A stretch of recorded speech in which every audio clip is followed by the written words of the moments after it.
Hey everybody, it's Strict9 with Strict9 GP, and welcome back to another episode of my Draft Day Sports College Basketball 2020 playthrough, playing as the Austin Peay Governors in the OVC, the Ohio Valley Conference.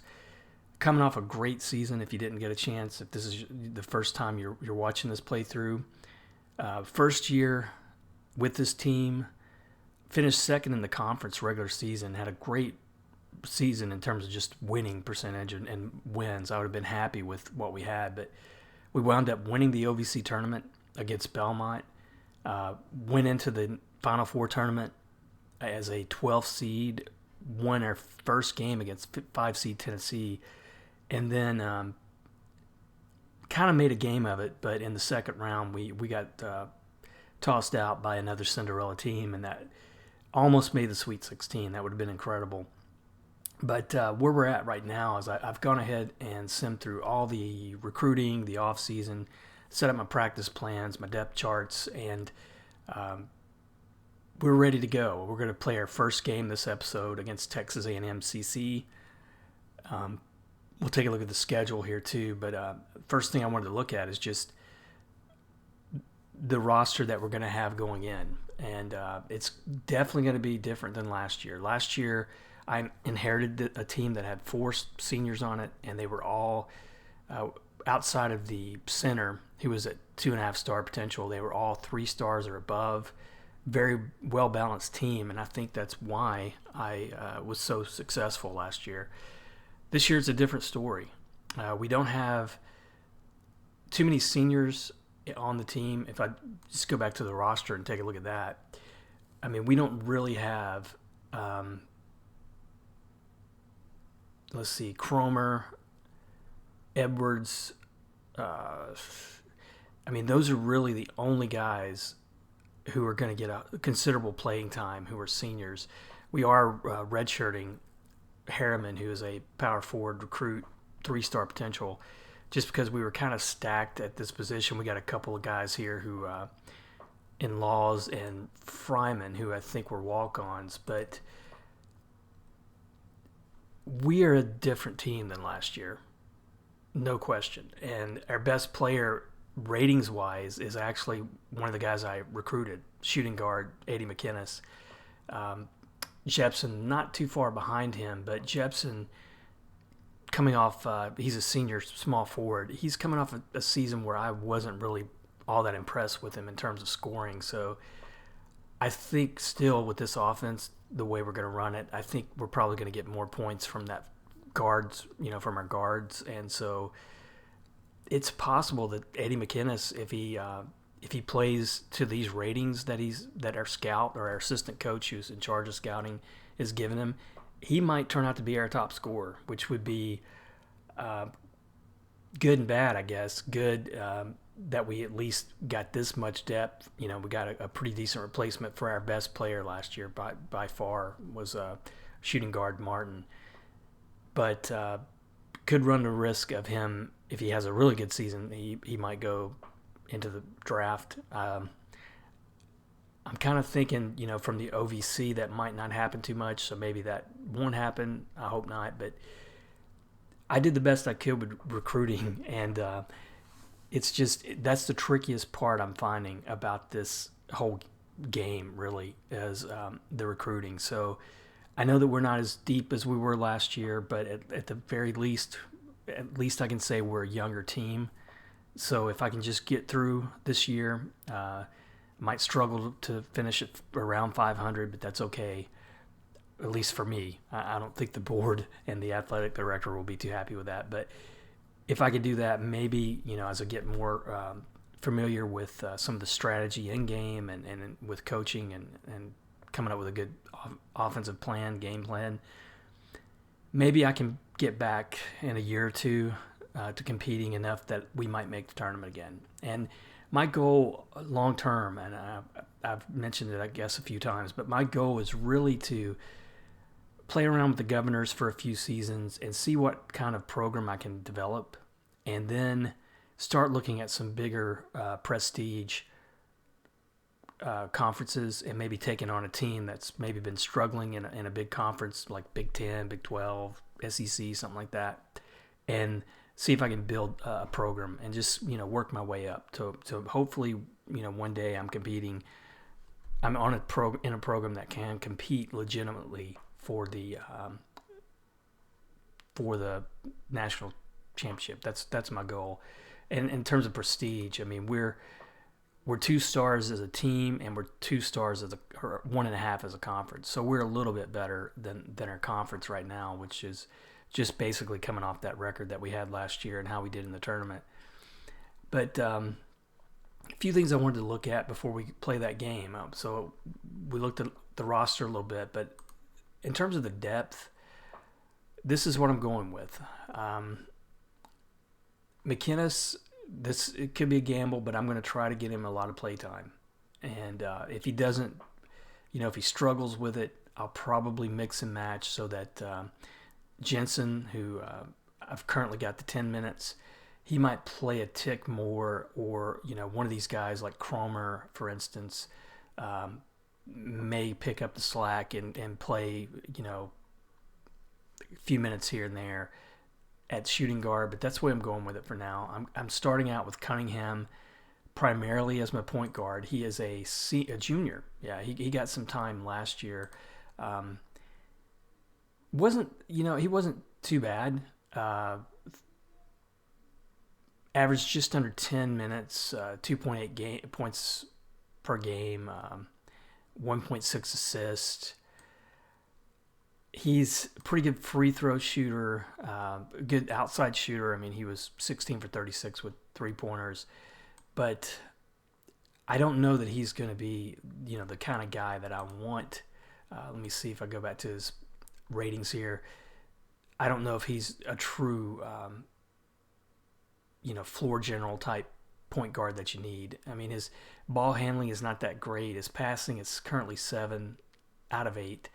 He is a good outside shooter, though, so maybe that'll, like I was saying earlier, I think the guards are going to be where I'm going to get most of my points. But I would personally like to see more, a little bit better ball handling and passing from him. But stealing is pretty good, too. So defensively, he might be okay.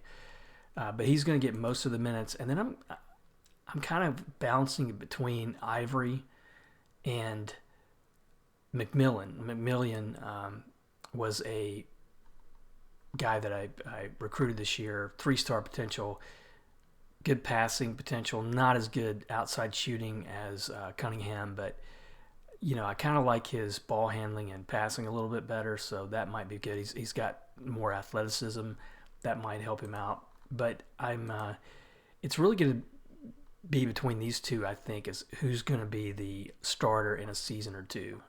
Between Ivory and McMillan. Ivory potentially is 3.5 stars. He's potentially my best point guard. It's just he's got some flaws that I don't really like. One, free throw shooting. I mean, his potential is at 4. Discipline potential is pretty good. I like that. But ball handling, passing, it's kind of a toss-up between him and McMillan, I think, in these categories. So if he doesn't cut it this year, I don't think he's going to be much more than a bench player. But I'm going to try to give him more time. He's unhappy, too. He's probably the only player on the team that's really got some personality problems, and I think it's just because he wants to play more, which I can understand. But I don't think he's the guy who's going to be starting every game and playing most of the minutes at point guard. Last year, he really was underwhelming when I got a chance to look at him. He was getting about 2.4 minutes a game, but didn't see a whole lot from him that, like 3 for 8, 3 points, a little over 60%. I just didn't see a whole lot from him whenever he played, so it's going to be, especially in these first few games here, depending on how those two play, it's going to determine if maybe I'll go McMillan 12 minutes in the backup and cut Ivory back down. We'll just have to see. Jepson is fairly strong at small forward. He's going to get about 28 minutes, might go more than that depending on how he plays, how his backups play. Edwards right now is a starting power forward, the only senior in the starting lineup. Uh, his potential is at 3.5, but he's currently at 2.5. And as a senior, I'm guessing that that's as good as we're going to see. He's a good rebounder, so he's a better defensive power forward than a scorer. Outside shooting not too good, which that doesn't bother me, but his inside shooting is really bad, and I would hope that he would have more, a little bit better ratings there inside. Also, free throw shooting is not too good, so I don't expect a whole lot from him. Last year, averaging 15 minutes a game, he scored 6 points, which is not too bad, but 3.5 rebounds. So I'm thinking, maybe you double that. What is that? 12.7 rebounds a game. I would be happy with those numbers if he gives me that. That would be better than the play that we got out of the power forward last year. And then probably the biggest hole is going to be from center. We're going with Holland, who got a lot of playtime last year, averaged 14 minutes a game. Not that big on the rebounding, though. 6.2 points. I mean, I think as a center, he's probably going to score a decent amount. But, man, his defensive numbers are not that great and rebounding. So I really worry about that. Anderson was just a 2.5-star player, the center from last season. And I didn't think I would say it, but I think he's a much better player than Holland. And then big blow, I've talked about it last episode. Mike Mallett was a recruit that I put a lot of effort into. I liked his size. He was coming out of, when I was recruiting him, he was looking at like 2 stars in terms of his ratings, which I thought, well, 2 stars, does that mean he's going to be potentially, 5 stars? I mean, I'm still learning the recruiting, but turns out that after I signed him, he went way down, like half-star current, 1.5 potential. So I'm hoping that he can develop a little bit this year, but in almost every category, he's as low as you can get. So I think whenever he's in the game, it's going to be, other teams are probably going to own us. And right now I've got him playing 10 minutes because I just don't think you can afford to keep a center out that long. And I may have to cut back on that. I may also have to look at somebody like, Fryman here, who's a pretty big guy as a power forward, giving him some time at center. That's going to be for sure. And maybe Laws again, 6'7", 225. He's got definitely some better ratings. He's currently going to get most of the time backing up at power forward, but it might be that I have to give some of those guys some time at center. Center is really scaring me as out of this whole depth chart here. It's really scaring me, but maybe Holland will develop a little bit more. That'd be the best outcome of all this.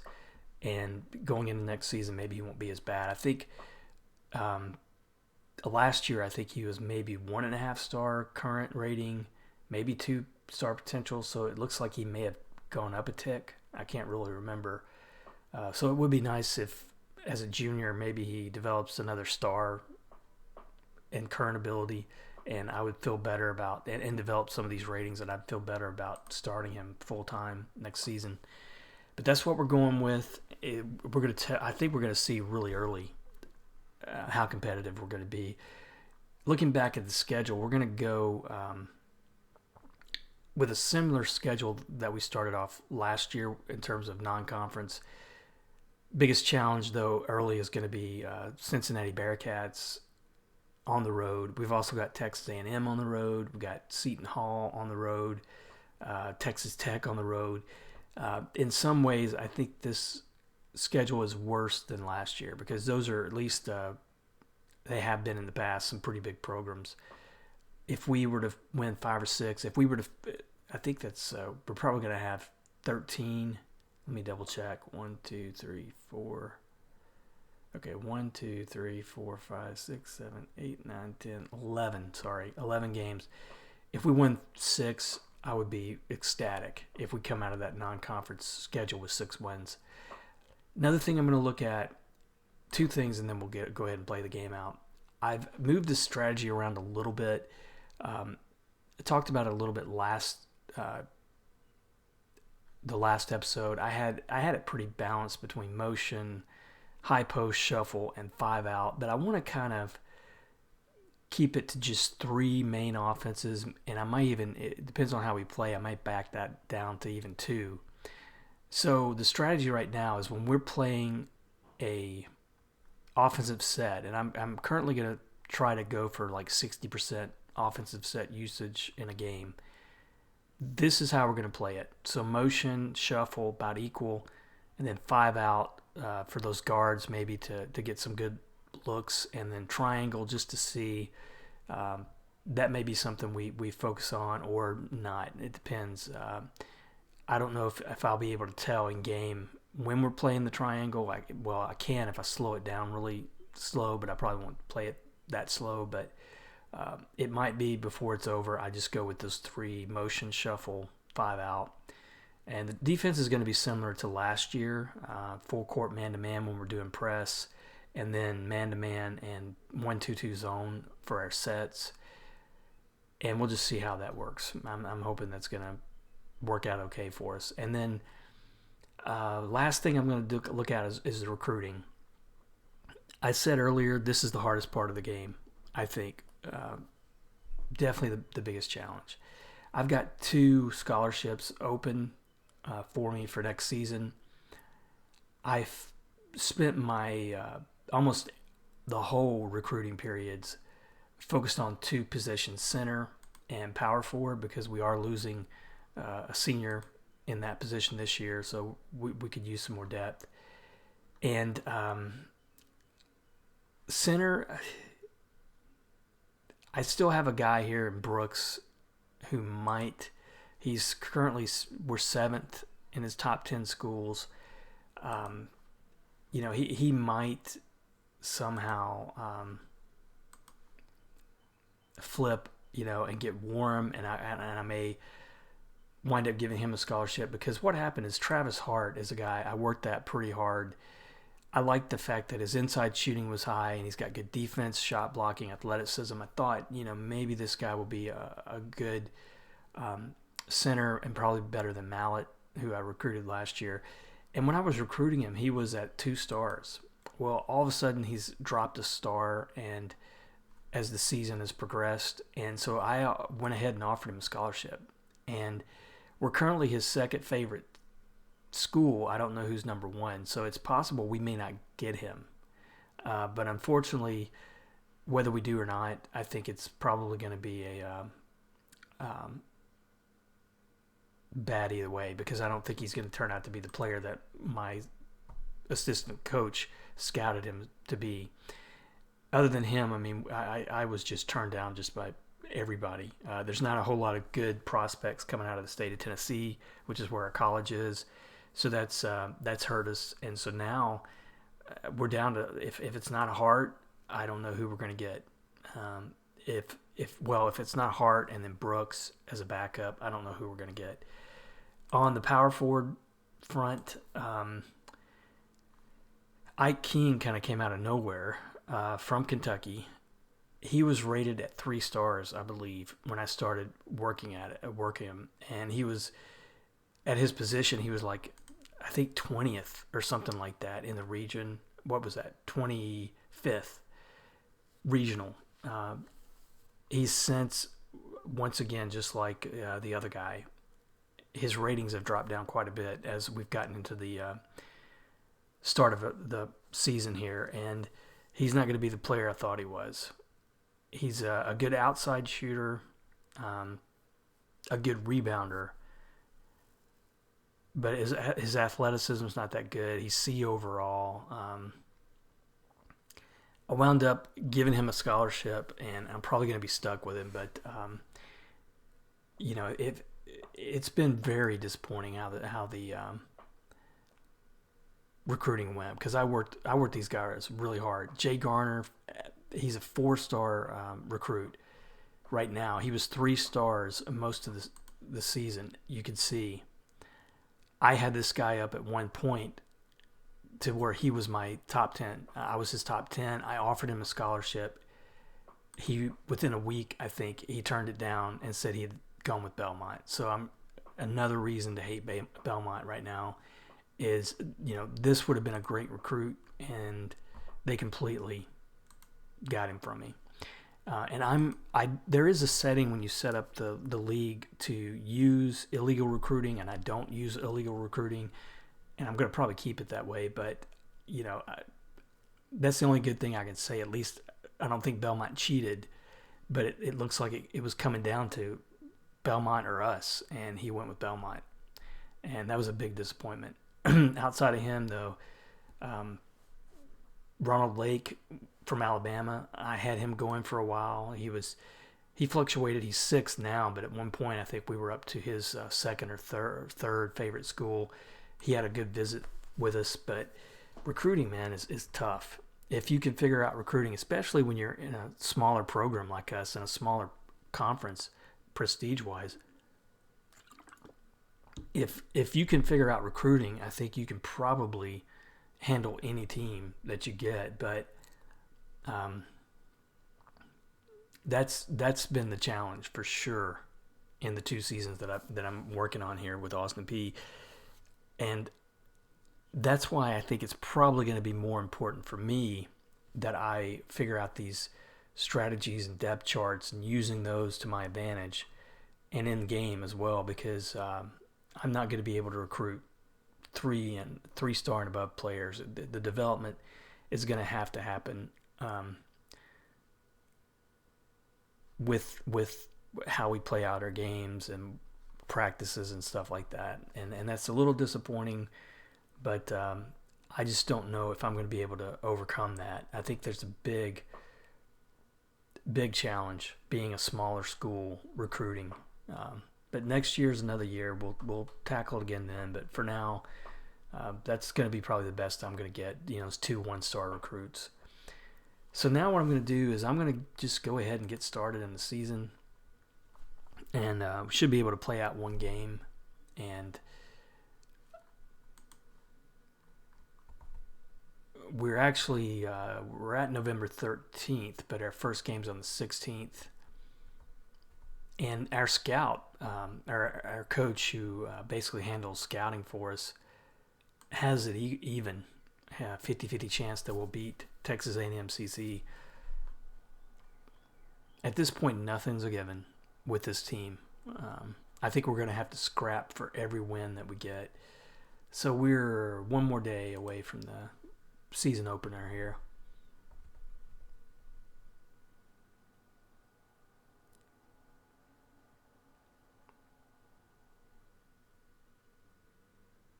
All right, here we go. So it's going to be a pretty full schedule for the conference. Any big ones here? Tennessee Tech and Temple. It's probably going to be a big challenge for them. Eastern Kentucky and Arkansas. That'll be a tough matchup.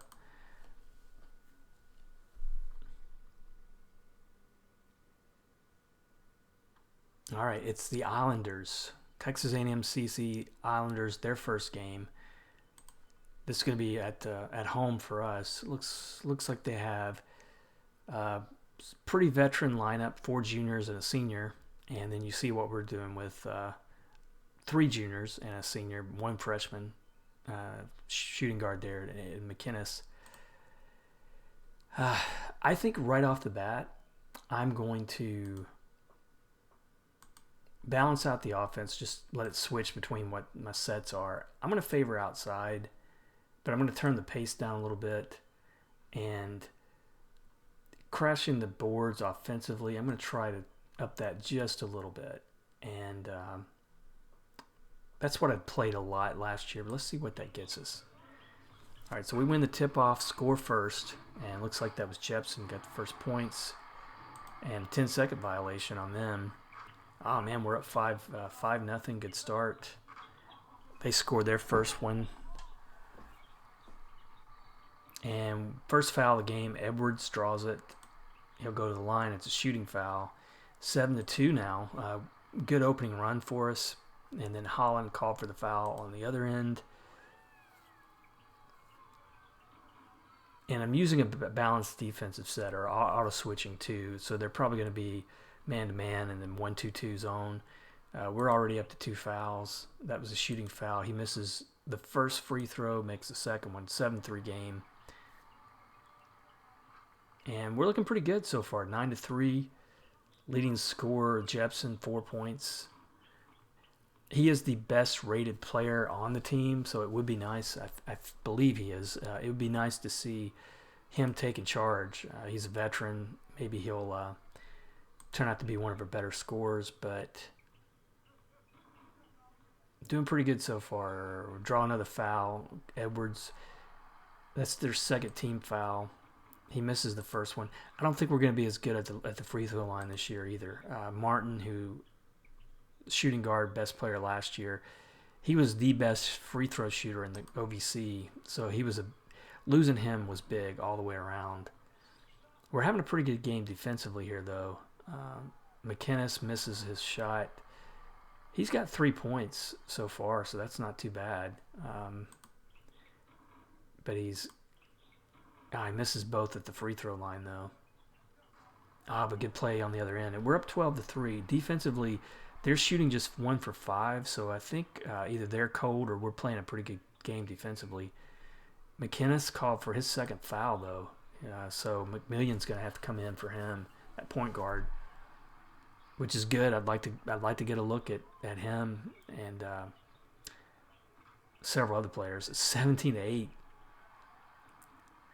We're still focused on outside and doing really well. 7 for 9 field goals, 2 for 3, and 3-pointers. But I may have to turn that defensive intensity down, even though it's kind of like halfway now. We're at 16 fouls already.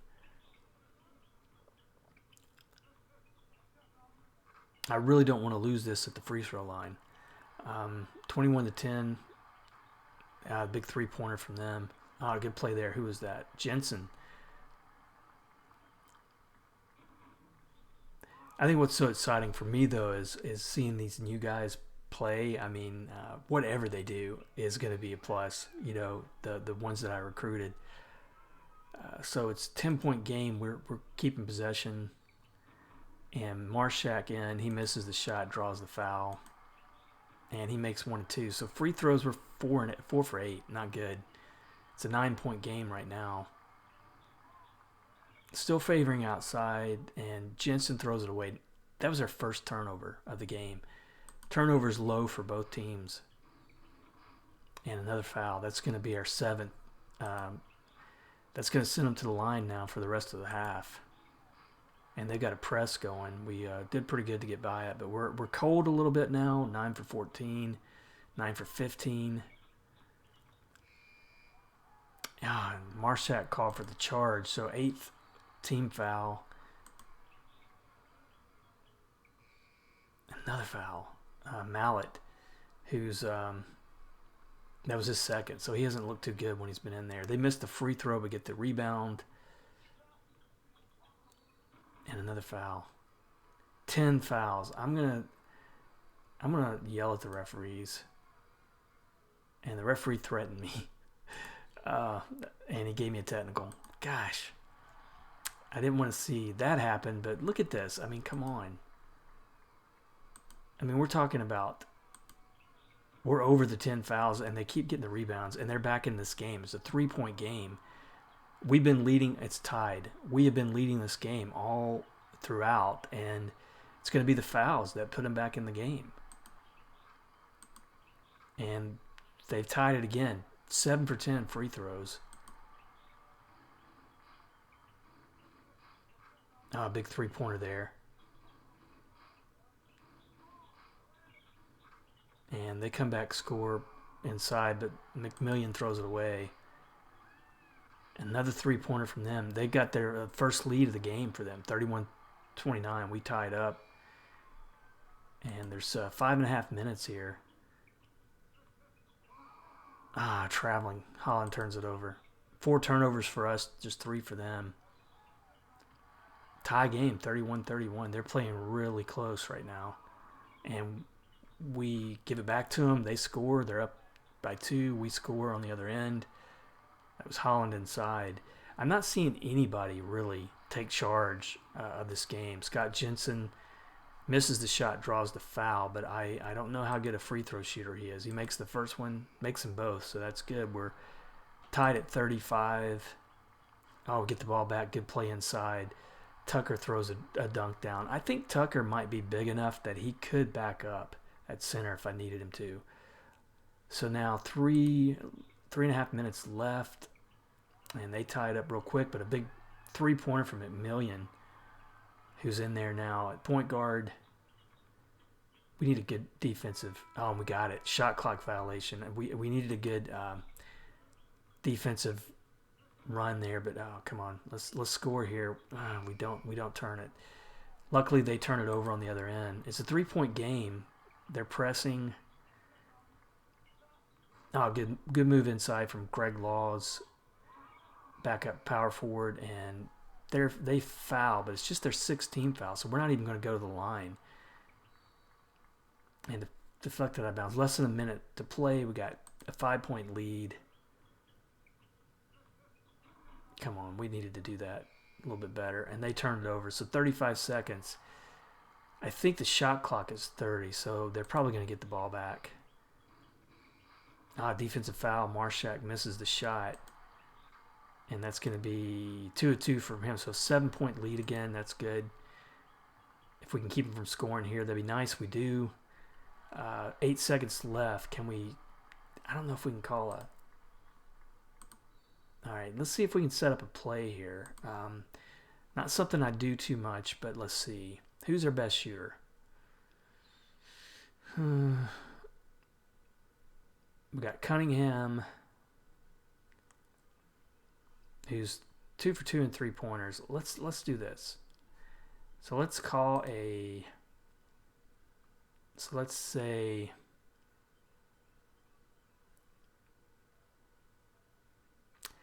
McInnes is going to be, well, the ball handler's going to be Cunningham.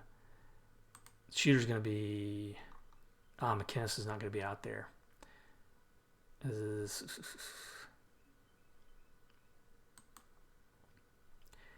And I'm going to try a 3-pointer. What the heck? And let's go back to the game, see if we can get it out. Yeah, and he missed it. Play worked, but he was unable to convert. But we wound up getting back on top, 44-37. Looking at some of the numbers here at the half. Points in the paint, 16-4. That's kind of a surprise. Second chance points, 5-3 for them. And then fast break, 8-0 for us. Holland, 15 minutes. Just, what is that? 2 rebounds. 4 points, but he is at a plus 16, so he's probably, the team is looking better when he's out there anyway. McInnes, 7 points, pretty good first game for him. Jepson looking pretty decent, 4 points, 3 rebounds, and then off the bench, Laws looking good, McMillian looking good, Ivory. I think this guy's losing his chance to start for this team. He's probably playing worse than anybody on the team right now. And, I'm the only player not playing is Fryman. So we're getting a good look at everybody on the team. So that's good. Now, as a team, they're shooting 13 for 22. That's too good. I mean, we've got to get better at that in the second half. We're 8 for 12 at the free throw line. They're 7 for 10. We're 4 for 9. Same as they are in 3-pointers. We're out rebounding them. A couple more assists. Still, so I think defensively we're playing a little bit better. We just got to cut back on those fouls. So I'm going to keep it where it is. I'm going to stay favoring outside and using pretty much a balanced set throughout, using what our game plan and practice plans are lined up to do. And let's see what kind of second half we can have. We score first. We're up 9. They get the ball back but throw it away. They're doing a lot of full-court presses right now. I didn't expect that. And it's a foul on them, the first foul of the half. Maybe that'll be a good sign. We're up by 11 again, so double-digit lead. But foul on the other end, and that's Jepson, just his first foul, though. But it's a shooting foul. He makes 1 of 2. It's a 10-point game. Jepson on the other end misses, draws the foul, makes them both, so it's a 12-point game. And another foul. So they're up to 3 this half. But we throw it away. Can't convert. And now another foul. A lot of fouls here in this game. We're just set. Smith throws it away, but 3 minutes left. And again, they're doing the full court press. Holland makes the shot. One of their biggest leads now, 14 points. He makes the free throw. We're up by 15. Might be our biggest lead of the game. That's probably going to be our biggest lead. No, he couldn't make it. But that's a third foul on Kareem Jones, who's going to go to the line. Edwards, he makes 1 of 2, but we get the rebound and a big three-pointer from McInnes. He has looked good in his first game for us, 12 points. Jepson, though, called for a foul on the other end. He's in trouble right now, but we're up by 21. And they're struggling. They're throwing it away, not having a good second half. We really came out blazing here. Smith draws the foul, makes them both. So it's a 19-point game. They're back to that full court press, but we draw a foul. That's their 6th, and we're at 15 minutes left. So they pretty much upped the intensity, I think. And it's costing them right now. But Holland charged for his second foul. But they throw it away. 15 turnovers for them, most of them in this half. That's incredible. I mean, it was very close at the half. McInnes up to 13 points. Good game for him, 14 points.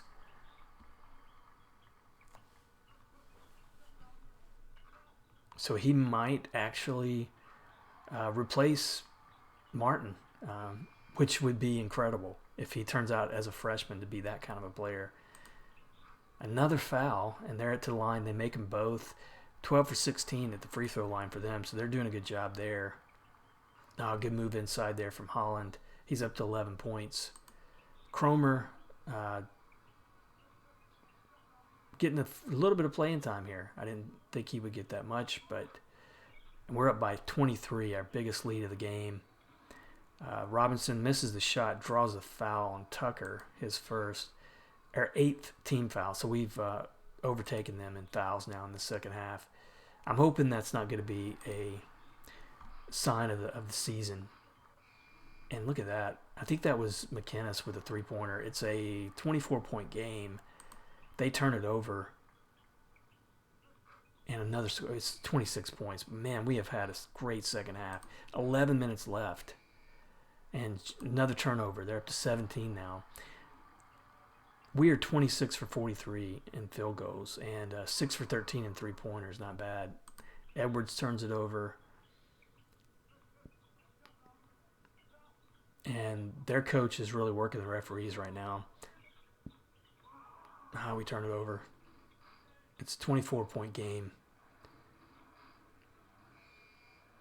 Kick ball by the defense, and Marshak scores. Now we turn it over or throw it away. They get the ball back again. It's still, though, a 24-point game. A big three-pointer from them.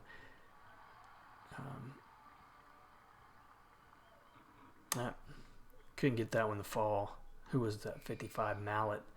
I'm going to be interested to see what kind of game he puts together here. So they're back within 19. So first time they've been under 20 in a while, but we're back up again. So I think Laws might be playing at center right now, if I'm reading this right. Ivory's called for a foul. Ivory may have had a little bit of a run there. I think he got a point or two. I can't remember, but I'll have to look at that after the game. Again, he's the one who's probably right on the bubble, whether I'm going to put a whole lot of focus on giving him playtime. Mallet, his 4th foul. This guy as a backup, he's at 4 fouls. He's the one that I'm just so disappointed by. I just think that he's got the size for this level, for OVC level play, but as a center. But man, he is not going to give me much at all, I don't think. It's an 18-point game. Good play on the other end. McKinnis up to 17 points. Good game from him. Another foul. They make a 1-2, but we throw it away at the other end. Turnovers, it's 12-18. It's not too bad, I guess, but I don't think they're probably that tough of a defensive team either. So it's an 18-point game after a three-pointer. Kareem Jones for them is going to foul out, and looks like McKinnis is going to the line. He has 20 points. He has 21 points. Great game from him. It's a 20-point game. Why are you fouling here? Do I need to just I'm turning the defensive intensity down a little bit. So it's a 19-point game. They're back to that full court press, and we turn it over, or at least it was blocked. I don't know how they got it back. Good play inside there from Edwards, puts him at 10 points, and then another foul. Who's that going to be on? Mark Cunningham is third, but it's less than a minute left. It's a 21-point game. They missed the first one. Make the second one. 20-point game. Let's do a stall offense. Maybe we can keep a 20-point advantage. That'd be nice. We throw it away. They couldn't convert, and then they foul on the other end. 16 seconds left. Who is that? Jensen. Going to go to the line. Hits the first one. Hits the second one. It's a 22-point game. A three-pointer at the last few seconds. So they draw within 19, but man, dominating second half for us to win this one. So let's go ahead and take a look at the final game stats. We outscored them 44-32. Pretty balanced for us, 44 points each quarter or each half, but a great second half. I mean, their shooting, you can see, went all the way from like 50-something% to 46.5%. They struggled at the three-point with three-pointers, 7 for 21. They were a little bit better than that at the half. And then 22 of 31. They even struggled a little bit with free throws. In terms of rebounds, close. We out-rebounded them 29-25. Steals 8-5. Blocks, man, that's disappointing. Just one block for us, 5 for them. That could be telling for how this season goes. We had some big inside guys last year at power forward and center, and I think we're definitely missing that this year. But for us, team-wise, 57% shooting, 6 of 15 for the three-point line. We didn't need it. Finished really strong in free throws, 18 for 23. McKinnis, player of the game, 21 points, 5 assists. Great game from this guy. We led in points in the paint, over double in that category. They had us in second chance points. We were way up in fast breaks. Individually, outside of McKinnis, Holland turned in a good game, plus 34, which I'm liking that for 27 minutes of play. Just 4 rebounds, no blocks. So he's not going to be a dominant center by any means. Jepson, 8 points. Edwards, 10 in only 17 minutes. So it looks like the Ivory and McMillian got a lot of play time here. These are the McMillian, the freshman point guard, Ivory, sophomore now, I think, or maybe junior. I can't remember. But he's the young guy with a higher potential, really, than any of them, I guess. But not a good game from him, from Ivory. 13 minutes, just 4 points, no steals, 2 assists. I just don't know what to think about him. And then Mallet, big question mark. He was 10 minutes, negative 11. Just no points, 4 fouls. Just, I don't know what I'm going to have to do with this guy, but he's probably not going to be much of a factor on this team at all. And I know, I'm okay with this opening game. I don't know what you can really expect, but Tennessee Tech already 1-0, by the way. They're going up against Rutgers, but I'll take a look at the standings here, see who's played and who's lost. So Tennessee State already 0-2. Belmont hasn't played yet. And then a few teams there. We're one of 3 teams that are undefeated in the conference so far. I don't really know what kind of team we're going to have, but it's probably going to be fun finding it out. I mean, that was a good first performance, first game from McInnes. This guy could be, a potential 4.5. I don't think I've seen anybody with that potential on this roster. So whatever happened, I mean, if this guy does this every game, he's going to be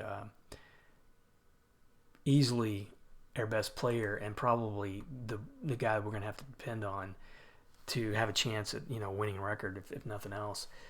But that's going to be it for this episode. I think that was a pretty good start. I'm going to come back. I'd like to come back. Cincinnati is too much of a challenge, but maybe something like George Washington or Seton Hall, maybe come back for that. I think, if we're competitive against either of those teams, I think that would mean a lot in terms of where we're at as a team. And then probably have a little bit more, or hopefully I'll have a little bit more to, I'm hoping that I'll know by next episode, or if we get a few games into the season, if these guys are going to sign or if I'm going to have to keep scrambling to find another recruit. Really wish I had better options, but if that's what I got, I mean, that's what I got. I don't want to lose. I don't want to remove these scholarships I've offered them, because I'm afraid that if I do that, then I won't get anybody. So if that's what it comes down to, I mean, I think McInnes, who's rated so highly right now, I think he was just a two-star.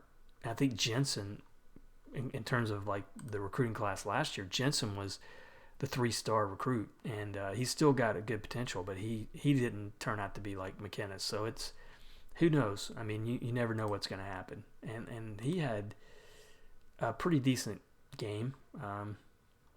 8 points, 3 rebounds. I'm pretty stoked that, that was my focus going into last year, was shooting guard, and I think I did a good job with those two. They're really good. But anyway, that's enough for this episode. Hope you enjoy it. Appreciate the support on the channel and with this playthrough. And I will see you next episode when we're probably a few games into the season. All right, thanks for watching.